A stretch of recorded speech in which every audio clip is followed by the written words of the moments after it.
Hello, it's Beth from MAISON FOO, and we're here today in Sheffield at the Montgomery, and we've come today to meet some of our creative team, Maha and Khaled. We've been chatting to them today about their lives before they came to the UK. We've been finding out more about the brilliant work they do here in the UK, and also we've been chatting to them about the media, and this film is an opportunity for you to listen to their thoughts on how the media portrays sanctuary seekers in our country. My name is Maha, I'm from Yemen. I am an artist and I'm a filmmaker. So I came to the UK 2016, 17, yeah, something like that. So Yemen is a country between, it's in the borders with Saudi Arabia, so it's very similar to the Gulf countries. I had education normally, and I went for computer sciences for university, but then I switched to art because I love art, and so I was always in an art house. I was always making galleries and just making paintings. And then I started working in film, so I had 5 years of experience in filmmaking, so I'm everywhere in Yemen. Can you paint a picture of what your country is like? If you were to describe it, what would you say to people? Yeah, so Yemen is very sunny. We have lovely weather, so it's not very hot in the summer and it's not very cold in the winter. I lived in the mountains, so our holiday, weekends, we would go hiking in the mountain, me and my friends. That was our walk. So it was a very tiny city, very beautiful. We don't have much population in Yemen. It's a big country, but we only 20 million people in there, so there is much space. We have lovely rains. It's when it rains, it pours rain. In 1 hour, you'll have the whole city cleaned up, and it doesn't rain the whole day. It only after the rain, everyone's oh, it's lovely weather. So if we see clouds, that's when we go out, because that's how it's beautiful. The weather is very nice to be out, because it's not very hot and it's not very cold. I remember once I started working with English people, and one person had a T-shirt and he had a sun, a picture of a sun on it, and it says, it's beautiful because it's sunny or something like that. And I was like, how crazy is that? It's so sunny, you can't go out in the sun because it's very strong sun. So we wait until it's cloudy. So it will be another T-shirt that has clouds in our country, and it'll say, it's beautiful, it's cloudy, you should be out. We turn to you, Khaled, then. Can you tell me a little bit about yourself and what country that you originally came from? My name is Khaled Jawad Hussaini. I'm from Syria. I came from Jordan since 2018 to England. I left Syria in 2013. And what was it like living in Syria for you? Can you describe what Syria is like? It's like a life for me. I can describe myself like a fish without water. And do you have lots of animals at home? Yes, it is. There is many. We got a cow, sheep, and chicken as well. It's my favorite one, it's a cow. So would you say that you had a very happy childhood in Syria? Yes, it is. What were your favourite things to do? When I was there, just playing football. Playing football? Yeah. That's the best thing that's the most sharing point with my childhood. Playing football. And do you play football here? No. No. Do you miss it? It's quite yeah. Yeah. If we can go back to you, Maha, what was your reasons for leaving the Yemen? So Yemen was a normal country. I was planning actually to get married in Yemen and settle because I had a very good career in there. But just one day we woke up and it was like a war between us and Saudi. Nobody even thought it will happen or something, because one day I was at work and the next day I didn't even take my equipment back home because I thought next day I'm going to work. But next day Saudi was firing on Yemen. It was the siege and there was no airports and it was just a war. And they actually said it will only be for 2-3 months, so just calm down and we will finish this war very quickly and you will go back to your life. We had no electricity. Just one day we had no electricity, there was nothing, no life. We waited, but the war never finishes. It's been 6 years now. So I left my home and my town when it was actually nothing left in it. So when I went inside my house, there was a street and trees and animals and people walking. 1 week after that, because I was locked inside the house, when I left, there was not even roads because it was all destroyed. So I didn't really leave by choice. I had to leave. How tough was that decision for you, and how did you make that decision?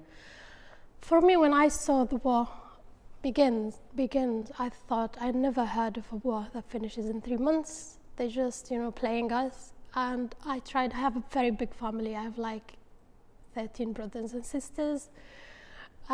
So the biggest challenge was to convince everyone that there is no life left and we have to leave to stay alive. And we were one of the families, the massive families, like there was like 10 houses around each other and they were all destroyed at some point. So I think this was the challenge, to convince the elderly that you have to leave the house that you have built and you put all your life in and run away.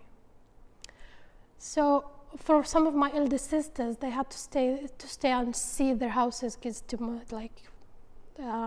broken to be able to live. So it wasn't, it was, I think it was pulling everyone out with you was the hardest bit. And how did it feel to have to leave some of your family behind? I mean, I was one of the lucky ones that we all left because we had like the income that could pull us out. Yeah. You need a lot of money, you need cash, your bank doesn't work. If there is a war, just in one day, if you saved everything in the bank, you're dead. So our gold helped us, and our cash and our money helped us. And having family abroad to send money just for your tickets, that helped as well. So we managed to pull the whole family out, but we did leave neighbors and we did leave the friends, and it's just heartbreaking. And you stay for it was 1 year of after you leave your country, you stay in denial and you be like, you hate yourself because you're the one who left and everyone is still there, they might die in a second. And they call it survival thingy. So yeah. Survival guilt. Yeah, it is very, very guilty. And at the first few months, you don't even want to leave the house because you feel like I'm not, I don't deserve to be out and having fun. And so yeah, it was very hard at the beginning. Did you travel straight from Yemen to the UK, or did you? No, it was more of a longer journey for me because the only country that allowed Yemenis without a visa, if your country is in a war, there is no embassies, so you can't have visas. So you need to travel to the only countries that allows you to entrance without a visa. That's only 2-3 countries in our case, and it was only Jordan and then Malaysia. So it was the only option, and we all went there. What were your reasons for having to leave Syria? We started the war in Syria. I was so young, so I couldn't remember anything when I was there. Just we straight away lost our dad. At that point, I grew up 10 years. I said, just stop. I don't want to lose any family member anymore. Just we have to leave. We have to find a safe place. Even we're gonna leave our life, our last life in a tent forever. Just I want to leave. There is no safe place. Yeah. And so where was the first country that you went to after Syria? We left to Jordan. It's so close to us. So the journey between Syria to Jordan, it doesn't take 30 minutes, but it takes with us 7 days to arrive to Jordan. Wow. How was that journey? Was it hard? Were you scared? It was hard. كيف بقدر أقول إنه وصلنا لنقطة؟ We got to a point. Okay. It took 7 days. We got to a point that some people they said, you have to go back now. There is many people they're gonna kill all of you.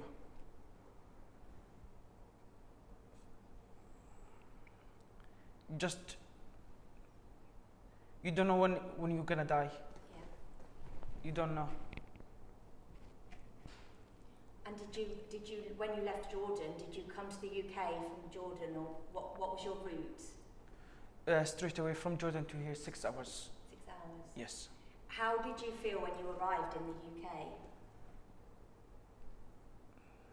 Honestly, that's the country. That's my future. That's my future. Just I want to be safe side forever.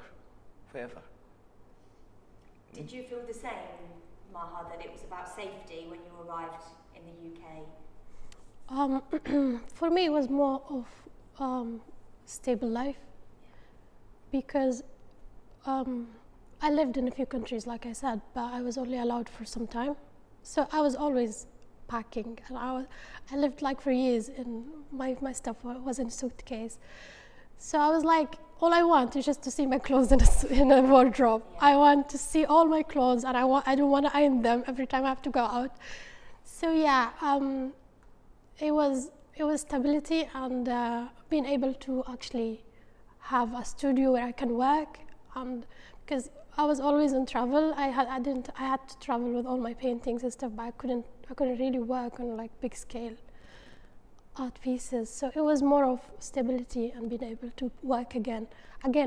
All the countries I lived in, I wasn't allowed to work. So I was only working online or maybe just volunteering.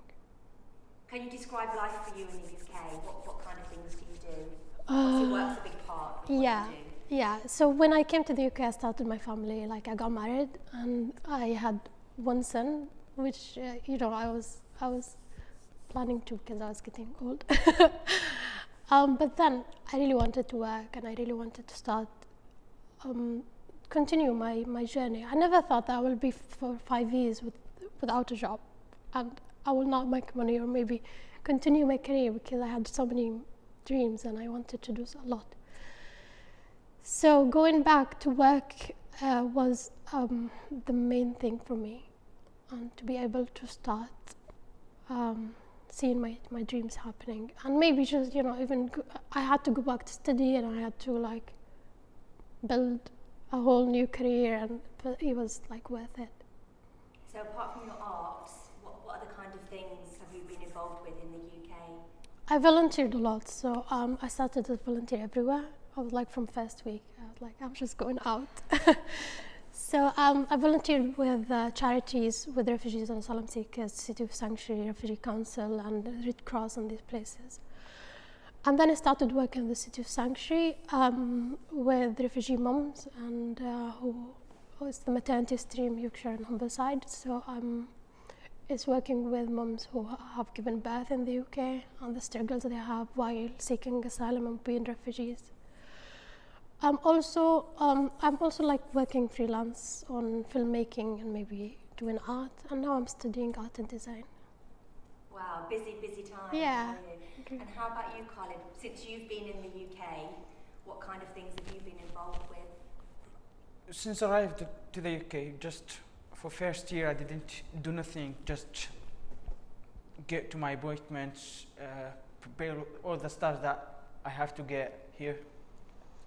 After that, one of the Refugee Council staffs, they said, you can volunteer with us and help the people who are arrived new to the UK to go to the shops, appointments, to the hospital, for example, to the dentist.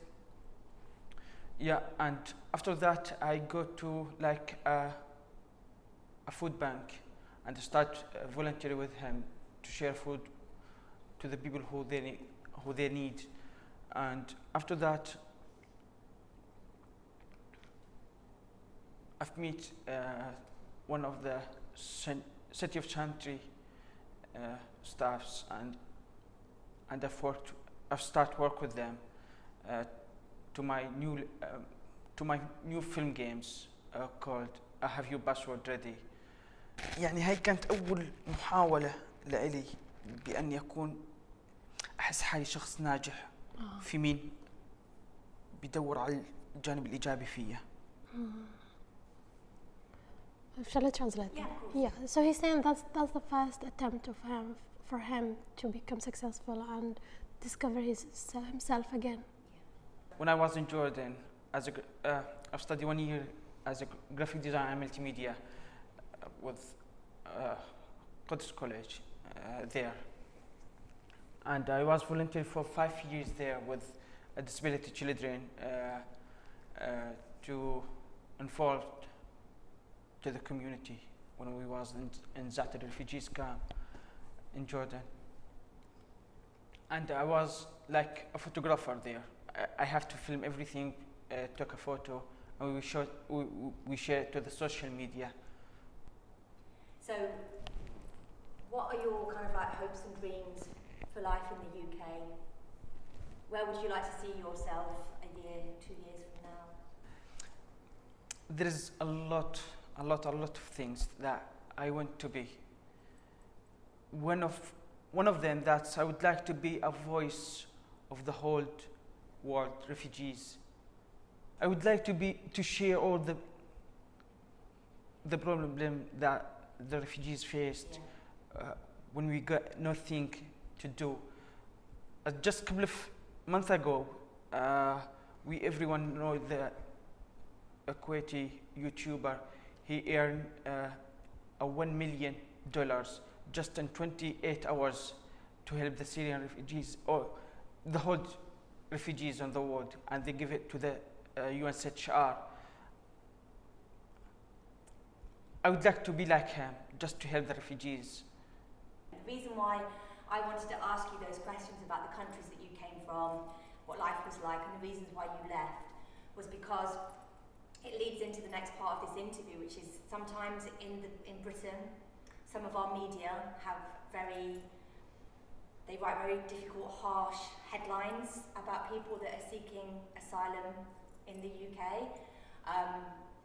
And the whole purpose of this interview is so that we can kind of like shine a light on the fact that you are the humans behind these headlines, that you are real people, that you've come from very difficult life experiences, and just like us here in the UK, you have dreams and aspirations and you have hopes for the future as well. When you think about some of those headlines that some of our British newspapers write about those seeking asylum, how does that make you feel? We'll start with you, Maha. How do those headlines make you feel? I sometimes, when I read them, I feel like it must be a joke. It's like maybe they're very, very little number, and nobody actually reads them, because it just feels like it's very painful. And why would somebody write such thing? That's how how I feel. So I avoid them. I avoid all news at some points, because we were the news, and it's like you don't want to be the news, and it's like all your life you are being the news. So yeah, when I read them, I just really hope that nobody's reading them. I only read the headlines, and I just I feel I want to think of the best. I don't want to live thinking that people hate us, and it's just, you're not going to live then. So it's avoidance and ignorance. Yeah, it's a mixture. I guess what I would say back is that unfortunately some of our papers are very powerful, that we have these kind of political papers, right-wing and left-wing papers, and some of them are very powerful and people do read them. Yeah. That's the scary thing, that people are reading these headlines and they are taking that as the truth. What would you say to those people that do read those headlines and see that as their truth around people that are seeking sanctuary in the UK? I think I would say that just think about why people are writing these things. Is it like spreading fear? do we want to live in fear? That's the question. Do you want to have this image in your head that everyone from abroad are scary and they're not humans, or maybe they just came for the money, or these things? Just think of it that way, because the world is so big. It's more of knowing other cultures, and maybe you try to travel around, because I know most of us are forced to travel around and stuff, but at some point it's really beautiful to be out of your own country, and you miss it, but then you're bigger as a human being by knowing other cultures, and you just grow as a person. So I would say that to people who are reading these as well, it's like, how much of this is true? And most of the things we read these days, we don't believe it. So do you really want to believe these things just because they go for whatever agenda you want? I feel uncomfortable because sometimes I used to be like, as those people, the journalists that they write of them. We come to find a safe place for us and for our families. Absolutely. And just finally then, for those journalists that write those headlines, or for those people that read them and believe that to be their truth, what would you say to them? Yeah, just please put yourself in our space. Think twice before you write any word that you're gonna disappoint the people you write of. Maha? I would say just, you are changing the community and the society, because when I hear older people talking who are not from the UK, they say, it was so different, it was so beautiful, and everyone used to smile, and everyone used to say hello when you walk, and they have changed a lot, and we only saw this reality, so we don't know how it was, but they really feel sorry for us, and they feel sorry for what happened. So I think just be responsible of what you're doing to the society. You're not actually harming only us, you're harming your own society. Perfect. Thank you so much. That was really beautiful. Thank you. Thank Thank you. you. Well, Well done. that was nice. Thank you.